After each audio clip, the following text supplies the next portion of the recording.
جب باطل سر چڑھ جائے اور حق کو مغلوب کرنے کی کوششیں کر رہا ہو، اس وقت حق کے ساتھ کھڑے ہونا، حق کا اعلان کرنا، یہ جہاد ہے۔ وہ جہاد غالب کرنے کے لیے چاہے تلوار اٹھانی پڑے، چاہے زبان چلانی پڑے، چاہے قلم چلانا پڑے،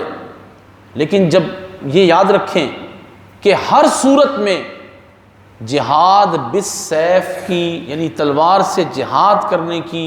کوئی مسلمان نفی نہیں کر سکتا، یہ بات یاد رکھیں۔ کیوں کہ اللہ کے دین کو نافذ کرنے کے لیے تلوار رسول اللہ نے اٹھائی ہے۔ حضور خود بدر سے لے کر تبوک تک میدان جہاد میں رہے، اور صحابہ علیہم رضوان کی زندگی جہاد کے ساتھ تعبیر تھی۔ اور آپ دیکھ لیں کہ صحابہ کرام علیہم رضوان نے رسول اللہ صلی اللہ علیہ وسلم کی مائیت میں جہاد شروع کیا، اور بے شمار صحابہ ایسے ہیں کہ جو پھر مدینہ منورہ میں نہیں رہے، جہاد فی سبیل اللہ کرتے ہوئے دنیا کے مختلف خطوں میں انہوں نے جام شہادت نوش کیا۔ کسی کی تربت جو ہے وہ عراق میں ہے، کسی کی شام میں ہے، کسی کی ایران میں ہے، کسی کی کس خطے میں ہے، بلوچستان کی پہاڑیوں تک بھی صحابہ آ گئے جہاد فی سبیل اللہ کرتے ہوئے، اسلام کو غالب کرتے ہوئے۔ صحابہ کرام علیہ رضوان آ گئے، اور کتنے صحابہ علیہ رضوان تو وہ ہیں جن کی قبور صحراؤں کے اندر، کیوں کہ وہ اللہ تبارک و تعالی جل شانہ کی راہ میں جہاد کرتے ہوئے چلے گئے۔ لیکن یاد رکھیں ان کو جو سند ملی ہے وہ کیا ہے؟ رضی اللہ عنہم ورضوا عنہ، اللہ ان سے راضی اور وہ اللہ سے راضی۔ تو مسلمان نہ کبھی جہاد کا منکر ہو سکتا ہے، نہ کبھی جہاد سے پیچھے ہٹ سکتا ہے، اور اس کو اعلاء کلمت الحق جب کرنا ہو تو وہ کسی کا خوف دل میں نہیں رکھتا۔ اور رسول اللہ کی امت کا ایک گروہ ہر دور میں ایسا رہا ہے اور رہے گا۔ ابن ماجہ شریف کی حدیث میں ہے کہ ہر دور میں ایک گروہ ایسا رہے گا جو کسی کا خوف دل میں نہیں رکھے گا، اللہ کی راہ میں جہاد کرتا رہے گا۔ جب ہندوستان کی سرزمین پر مسلمانوں نے 700 سال حکومت کی اور 300 سال مغلیہ سلطنت کے، 1000 سال مسلمانوں کا کر و فر دبدبہ اس خطہ زمین پہ رہا۔ حضرت داتا گنج بخش علی حجویری رحمۃ اللہ تعالی علیہ جب یہاں تشریف لائے، آ کر یہاں آپ نے اسلام کی تبلیغ کی۔ آپ کی تبلیغ سلطان محمود غزنوی کی تلوار کے زیر اثر، زیر سایہ آگے بڑھتی رہی۔ اوپر حاکم سلطان محمود غزنوی، بات سمجھ رہے ہیں، اور ادھر نظروں سے اسلام کو لوگوں کے دلوں میں ڈال رہے ہیں داتا گنج بخش علی حجویری۔ داتا گنج بخش علی حجویری بھی اسلام کو غالب کرنے کے لیے آئے، اور سلطان محمود غزنوی بھی اسلام کو غالب کر رہے ہیں۔ داتا صاحب نے کبھی جہاد فی سبیل اللہ کی نفی نہیں کی ہے، بات سمجھ رہے ہیں۔ تو میں عرض یہ کر رہا تھا کہ اس وقت سے لے کر اور 1857 تک ہندوستان کے اندر اسلام حکومت کرتا رہا۔ پوری دنیا کا عالم کفر، یہودی عیسائی سب اکٹھے ہو گئے، اور انہوں نے اس بات کی منصوبہ بندی کی کہ یہ جو خطہ پاک و ہند ہے، اس کے اندر 1000 سال سے اسلام حکومت کر رہا ہے، یہاں کسی طرح اسلام کا غلبہ ختم کیا جائے۔ پھر وہ پوری مال و دولت اور اپنی تمام تر جو ان کے پاس تھا، وہ تمام تر صلاحیتیں لے کر ہندوستان کی طرف آ گئے، اور ہندوستان میں انہوں نے سازشوں کے ایسے ایسے جال بنے۔ انہوں نے یہاں کے مسلمانوں کے جو صحیح عقائد تھے، جو اولیاء کرام نے ان کو صحابہ کرام سے لے کر پہنچائے تھے، وہ عقائد، وہ نظریات انہوں نے ہندوستان کے مسلمانوں کے خراب کرنا شروع کیے۔ جو 1000 سال تک اسلام کی حکومت یہاں تھی، یہاں کہیں داتا گنج بخش علی حجویری تھے، کہیں حضرت خواجہ خواجگان معین الدین چشتی اجمیری تھے، خواجہ نظام الدین اولیاء دہلوی تھے، حضرت بابا فرید الدین گنج شکر رحمۃ اللہ علیہ تھے، حضرت داؤد بندگی تھے، حضرت شیخ بہاؤالدین زکریا ملتانی تھے۔ بڑے بڑے اسلام کے نابغہ روزگار سپوت اس خطہ زمین پر اسلام کی تبلیغ کر کے نسلاً بعد نسلاً یہاں اسلام کا نور پھیلا ہوا تھا، اور شرک یہاں سے مٹ رہا تھا۔ تو اب انگریز نے جو سازشیں کی، ان سازشوں میں ایک طرف یہ تھا کہ اس نے نبی اکرم صلی اللہ علیہ وآلہ وسلم سے جو مسلمانوں کی والہانہ محبت ہے، بے لوث محبت ہے، اور حضور سے جو عشق ہے کہ وہ رسول اللہ کو دیکھا نہیں ہے مگر حضور کے نام پہ اپنی جانیں قربان کرنے کے لیے تیار ہے، یہ جو کیف تھا نا مسلمانوں کا، اس کو ختم کرنے کے لیے یہود و نصارہ نے، انگریزوں نے سازشیں کی، اور وہ ان سازشوں میں ایک سازش یہ تھی کہ انہوں نے ایسے لوگ چنے جو نام کے مسلمان تھے اور بڑے بڑے خانوادوں سے تعلق رکھتے تھے، ان کو لمبی امیدیں دلا کر، مال و دولت ان پر نشاور کر کے، اور ایک طرف مسلمانوں کے اندر معاشرتی طور پہ جھگڑے اور فساد کا ماحول پیدا کر کے ان لوگوں کو پیسہ دے کر ایسی کتابیں لکھوائیں کہ جن کتابوں میں نبی اکرم صلی اللہ علیہ وآلہ وسلم کی تعظیم، آپ کا ادب، آپ کی تکریم، اس کو انہوں نے شرک لکھ دیا۔ کیا لکھ دیا؟ یاد رکھیں، تعظیم رسول کبھی شرک نہیں ہو سکتی، تعظیم رسول کبھی شرک، یاد رکھیں، حضور کا ادب کبھی شرک، اگر یہ شرک ہے تو ایمان کیا ہے؟ بات سمجھ آ رہی ہے آپ کو؟ صحابہ علیہ رضوان کا جو ایمان ہے وہ کیا ہے پھر؟ اور امت کا جو ایمان ہے پھر وہ کیا ہے؟ تو انہوں نے تعظیم رسول کو انہوں نے شرک لکھا اپنی کتابوں میں، اور حضور علیہ الصلوۃ والسلام کی ذات کے بارے میں معاذ اللہ مسلمانوں کے دلوں میں شکوک و شبہات پیدا کرنے والی کتابیں لکھی، اور یہاں تک کہ انہوں نے اپنی کتابوں میں یہ تک لکھ دیا کہ رسول اللہ صلی اللہ علیہ وسلم اللہ کے محبوب ہیں، جان کائنات مفخر موجودات ہیں، اور اللہ نے رسول اللہ ایک ہی بنائے، اپنا محبوب ایک ہی بنایا، سارے مسلمان اس بات کو جانتے ہیں۔ انہوں نے لکھ دیا کہ اللہ تعالیٰ چاہے تو کروڑوں محمد پیدا کر دے، حالانکہ اللہ نے کیا فرمایا؟ ما کان محمد ابا احد من رجالکم ولکن رسول اللہ وخاتم النبیین، محمد صلی اللہ علیہ وسلم تم میں سے مردوں میں سے کسی کے باپ نہیں، ہاں وہ اللہ کے رسول ہیں اور آخری خاتم النبیین ہیں، نبیوں میں سب سے آخری ہیں۔ تو بتائیں کہ اگر کروڑوں محمد ہوں گے تو پھر خاتم النبیین کون ہوگا؟ نہیں سمجھے بات؟ کروڑوں محمد ہوں گے تو خاتم النبیین کون ہوگا؟ محمد ایک ہی ہیں، محمد ایک ہی ہیں جو خاتم النبیین ہیں۔ یہ وہ عقیدہ ہے اسلام کا اساسی اور بنیادی، جس پر اسلام کی ساری عمارت کھڑی ہے، ختم نبوت کا عقیدہ۔ اس عقیدے پر ضرب لگائی اسماعیل دہلوی نے، اس نے کتاب میں یہ بات لکھی، اور اس نے کہا کہ اللہ چاہے تو پیدا کر دے۔ بھائی اللہ تبارک و تعالیٰ جس چیز کو چاہتا ہی نہیں ہے وہ تم کیوں کہہ رہے ہو؟ اللہ تعالیٰ جو چاہتا ہے وہ اس نے قرآن میں بیان کر دیا، وہ چاہتا یہ ہے کہ میرے محبوب ایک ہی ہیں اور میں نے ان کو خاتم النبیین بنا دیا۔ سب پوری دنیا سن لے، قرآن میں موجود ہے، تو بس بات ختم ہو گئی۔ پھر تم نے اللہ تبارک و تعالیٰ کی طرف اس بات کی نسبت کی، تو ایسے ماحول میں جب انگریزوں نے یہ کام کرنا شروع کیا، ایسی کتابیں لکھوائیں، اس کے علاوہ بھی بہت کچھ رسول اللہ کی بے ادبی کے لیے معاذ اللہ لکھوایا، تو اس وقت اللہ تبارک و تعالیٰ نے جن ہستیوں کو ان انگریزوں کی پروردہ یہ جو نظریات تھے انگریزوں کے، جو اسلام کے خلاف انہوں نے مسلمانوں سے نام نہاد مسلمانوں سے لکھوائے تھے، ان کو برملا چیلنج کرنے کے لیے جن شخصیات کو چنا، ان میں علامہ فضل حق خیر آبادی رحمۃ اللہ علیہ صف اول میں۔ آپ نے علامہ فضل حق خیر آبادی کا نام ہی شاید سنا ہو، شاید ہی آپ کو پتا ہو کہ علامہ فضل حق خیر آبادی بھی کوئی شخصیت ہیں، کیونکہ تاریخ کا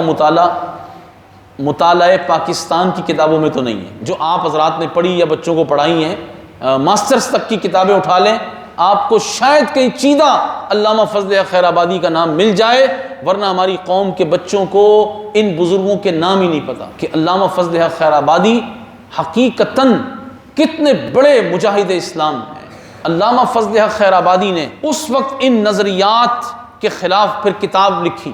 امتناع نظیر۔ آپ نے کہا کہ یہ ممکن ہی نہیں ہے کہ رسول اللہ کی نظیر پیدا ہو، یہ ممکن ہی نہیں ہے کہ اللہ تبارک و تعالیٰ دوسرا محمد بنائے، کیونکہ اللہ تبارک و تعالیٰ نے نبی پاک علیہ الصلوۃ والسلام کو اپنا محبوب بنایا، خاتم النبیین بنایا۔ اور خاتم النبیین کا معنی ایک ہی ہے بس، حضور آخری نبی ہیں، کسی معنی میں بھی اب کوئی دوسرا نبی نہیں۔ تو آپ نے کتاب لکھی، دلائل سے ثابت کیا، اور پھر اس کے ساتھ ساتھ جب انگریز یہاں قابض ہو چکا اور انگریز نے دہلی سے لے کر آگرہ تک اور مسلمانوں کی تمام تر جتنی بھی ریاستیں تھیں سب میں سازش کے جال بچھا دیے اور فسادات شروع ہوئے، اور وہ حالات ایسے ہیں کہ بزرگوں نے اپنی کتابوں میں لکھا ہے، کاش وہ کتابیں ہمیں پڑھائی جاتی، ہمارے نصاب میں شامل ہوتی، کہ مسلمانوں کے ساتھ آج جو انگریزوں کے ساتھ لوگ پینگے بڑھا رہے ہیں، سکھوں کے ساتھ، ہندوؤں کے ساتھ جو یاریاں لگا رہے ہیں اور انہیں اپنا بھائی قرار دے رہے ہیں، انہیں اپنا محسن سمجھ رہے ہیں، آج جا کر انگریزوں کے سامنے گھٹنے ٹیک رہے ہیں اور ان سے ہر وقت بھیک مانگ رہے ہیں، اگر یہ جانتے کہ یہ کتنے ظالم ہیں۔ میں آج پڑھ رہا تھا کہ عید الاضحیٰ کے دن دہلی شہر میں انگریزوں نے اتنے جانور مسلمانوں نے ذبح نہیں کیے تھے جتنے مسلمان انہوں نے ذبح کیے۔ مسجد میں جس حوض سے وضو کیا جاتا تھا اس وضو میں انہوں نے جانوروں کی لیدیں ڈال دی، پانی نہیں بچا، مسجدوں کو استبل بنا دیا۔ انہوں نے مسجد دہلی، جامع مسجد دہلی سے لے کر اور بازاروں تک درختوں پر مسلمانوں کی لاشیں لٹکا دی۔ فتح پور کی جامع مسجد میں مسلمانوں کی لاشیں لٹکی ہوئی تھی اور بے شمار علماء کو شہید کیا۔ اس وقت جب انگریز یہاں قابض تھا تو علامہ فضل حق خیر آبادی وہ شخصیت ہیں کہ جنہوں نے انگریزوں کے خلاف سب سے پہلے فتوی جہاد دی، اور فتوی جہاد جو آپ نے دیا، اس وقت تصویروں کا دور تو نہیں تھا، لوگ پہچانتے تو نہیں تھے، آپ کو نام جانتے تھے لیکن شکل سے نہیں پہچانتے تھے، تو بعض لوگوں نے آپ کو مشورہ دیا، جب آپ کو انگریزوں نے پکڑا تو بعض لوگوں نے کہا کہ آپ ان کو کہہ دیں کہ میں وہ نہیں ہوں، آپ نے فرمایا نہیں، میں ہی وہ ہوں کہ جس نے انگریز کے خلاف جہاد کا فتویٰ دیا ہے، کہ مسلمانوں کو چاہیے کہ وہ تلوار اٹھا کر انگریز کے مقابلے میں آ جائیں۔ علامہ فضل حق خیر آبادی نے انگریز کے خلاف فتویٰ جہاد دے کر ایک ایسی عظیم قربانی اسلام کے لیے پیش کی، آپ کو قید کر لیا گیا اور کالے پانی کی سزا دی گئی۔ آپ فرماتے ہیں کہ وہ پانی جو مجھے پینے کے لیے دیا جاتا تھا ایسا بدبودار، اتنا کڑوا کہ وہ پانی جانور بھی نہ پی سکیں۔ آپ کو حقیقتاً جو لباس پہنایا گیا وہ مونج کی رسی کا لباس تھا، اور آپ کو اتنی سخت سزائیں انگریز نے دی اور کہا کہ صرف اس بات سے پھر جاؤ، جو جہاد کا فتویٰ دیا ہے واپس لے لو۔ آپ نے فرمایا یہ ہو نہیں سکتا، یہ ہو نہیں سکتا۔ یاد رکھیں کہ استقامت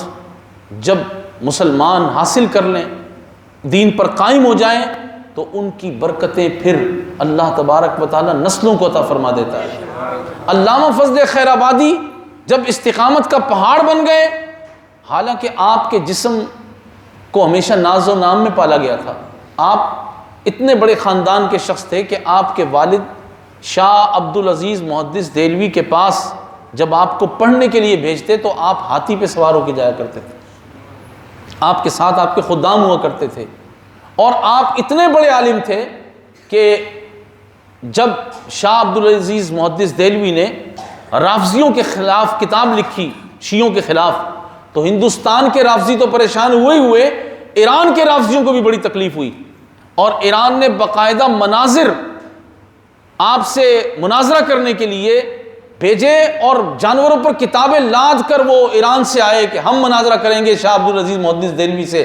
جب انہوں نے صحابہ کرام کے گستاخوں کے خلاف کتاب لکھی، ام المومنین سیدہ عائشہ صدیقہ کے گستاخوں کے خلاف کتاب لکھی، تو وہ مناظرہ کرنے کے لیے آئے تو ابھی شاہ عبدالعزیز محدث دہلوی سے ان کی ملاقات نہیں ہوئی تھی، حضرت علامہ فضل حق خیر آبادی ان کے شاگرد وہ وہاں آ گئے، اور وہ جو مناظر تھے ان سے بات چیت ہوئی، کہا کہ آپ کیا کرتے ہیں؟ کہا میں یہاں پڑھتا ہوں۔ کہا کہ کون سی کتابیں پڑھتے ہیں؟ آپ نے افق المبین اور چند کتابوں کے نام لیے، کہا کہ یہ کتابیں پڑھتا ہوں۔ بات چیت شروع ہوئی تو آپ نے ان رافضیوں سے علمی طور پر ایسا مکالمہ کیا کہ وہ رافضی جو تھے وہ کہنے لگے جب شاگرد کا یہ حال ہے تو استاد کیسا ہوگا؟ اس سے ہم بات نہیں کر پا رہے تو استاد کیسا ہوگا؟ جب صبح ہوئی شاہ عبدالعزیز محدث دہلوی رحمۃ اللہ نے فرمایا وہ جو مناظر ایران سے آئے ہوئے ہیں، صحابہ کے گستاخ، انبیاء علیہ السلام کے گستاخ کالے، وہ آئے ہوئے ہیں، ان کو بلاؤ ذرا ان سے بات ہو جائے۔ تو جب جا کے دیکھا کہ وہ سارے کے سارے رافضی راتوں رات ہی آپ کی خانقاہ سے جا چکے تھے، چھپ چھپا کے بھاگ گئے۔ کیوں؟ انہوں نے کہا کہ شاگرد فضل خیر آبادی جب ایسا ہے تو عبدالعزیز محدث دہلوی کیسے ہوں گے؟ اتنا بڑا علمی مقام، اب اتنا بڑا عالم ہو،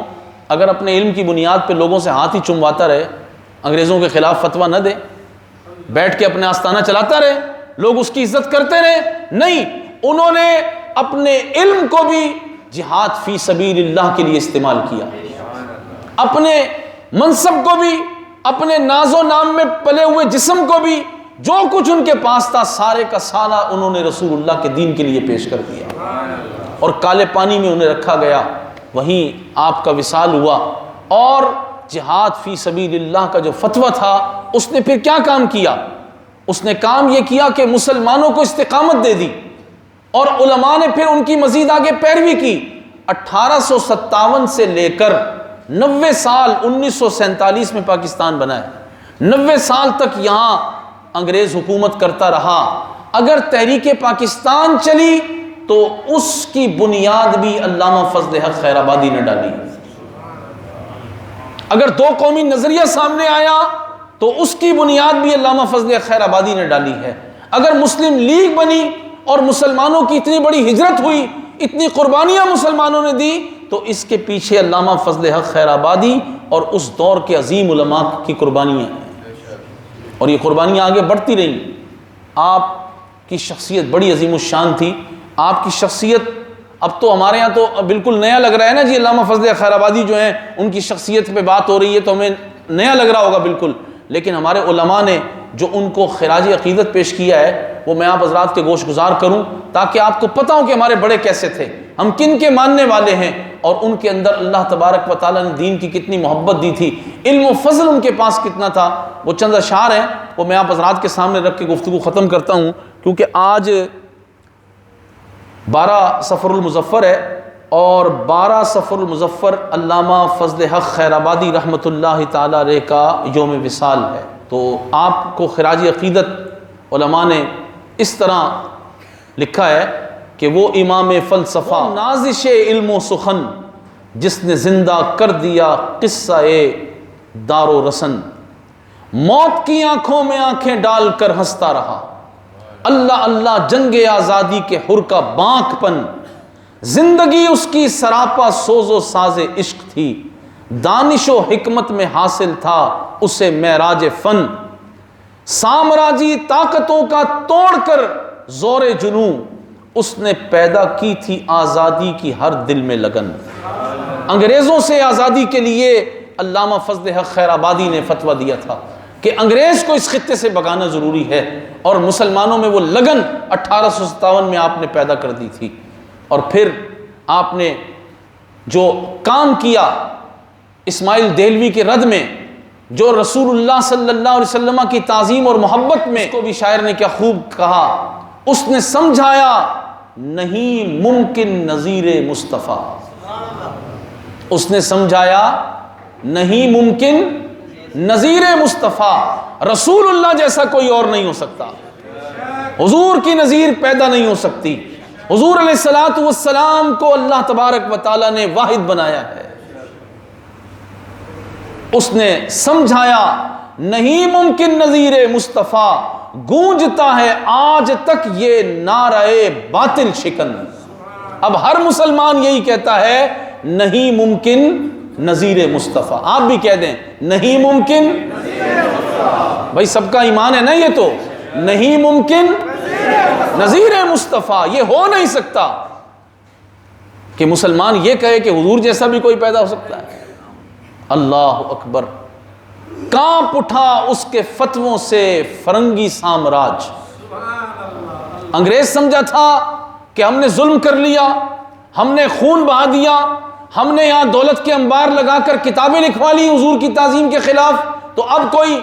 اہل حق آواز نہیں اٹھائے گا۔ نہیں، آپ نے فتویٰ دیا،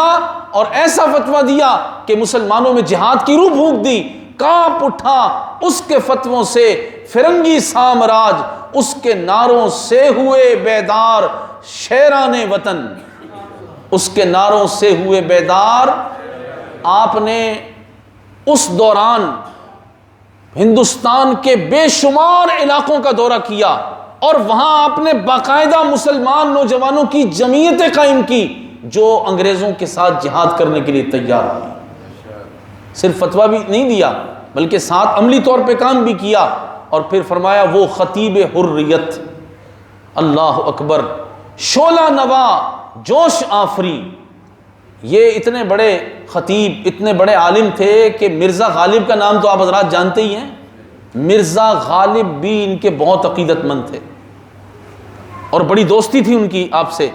تو وہ خطیب حریت، شعلہ نوا، اللہ اکبر، جوش آفری، جامع دہلی کو گرماتا رہا جس کا سخن۔ آپ جامع مسجد دہلی کے اندر کھڑے ہو کر انگریز کے خلاف فتویٰ دیا کرتے، انگریز کے خلاف مسلمانوں کو جہاد کے لیے ابھارا کرتے، اور رسول اللہ کی شان بیان کیا کرتے تھے، اسلام کی حقانیت بیان کیا کرتے تھے۔ اس کا وہ فرزند فاضل، اس کی سچی یادگار، عاشق میر عرب، عبد خدائے ذوالمنن، اللہ اکبر، ہند میں روشن کیا جس نے چراغ فلسفہ، پیکر علم و ہنر، ظلمت میں شمع انجمن، آسمان اہل سنت کا درخشاں آفتاب۔ اہل سنت ہی وہ خوش نصیب ہیں، اہل سنت ہی وہ خوش نصیب ہیں جن کے پاس علامہ فضل حق خیر آبادی جیسا شعر ہے، جن کے پاس مولانا حسرت موہانی جیسے عظیم حضور علیہ السلام کے غلام ہیں، جن کے پاس امام احمد رضا فاضل بریلوی جیسی عظیم نابغہ روزگار شخصیت ہے، عبقری شخصیت ہے۔ الحمدللہ ہمارے جتنے بھی اکابرین بزرگ ہیں، ہم فخر سے سینہ چوڑا کر کے ان کا نام لے سکتے ہیں کہ انہوں نے کبھی بھی یہود و نصارہ سے ہاتھ نہیں ملایا، اور اپنے بڑوں کا نام لینے میں ہمیں کوئی شرم و عار نہیں آتی، جبکہ ان کی کتابوں میں لکھا ہے، آپ جا کے کتابیں پڑھ لیں، ان کی کتابوں میں لکھا ہے کہ ان کے بڑے انگریزوں سے وظیفے لے کر کتابیں لکھتے رہے، جبھی تو انہوں نے رسول اللہ کی گستاخیاں لکھی ہیں۔ اللہ اکبر، آسمان اہل سنت کا درخشاں آفتاب، ہند کے ظلمت قدوں پر جو رہا جلوہ فگن، اللہ اکبر۔ اللہ تبارک و تعالی جل شانہ اپنے فضل و کرم اور اپنی رحمت سے ہمیں اپنے اکابرین کی محبت نصیب فرمائے، اور ان کے نقش قدم پر چلنے کی توفیق عطا فرمائے۔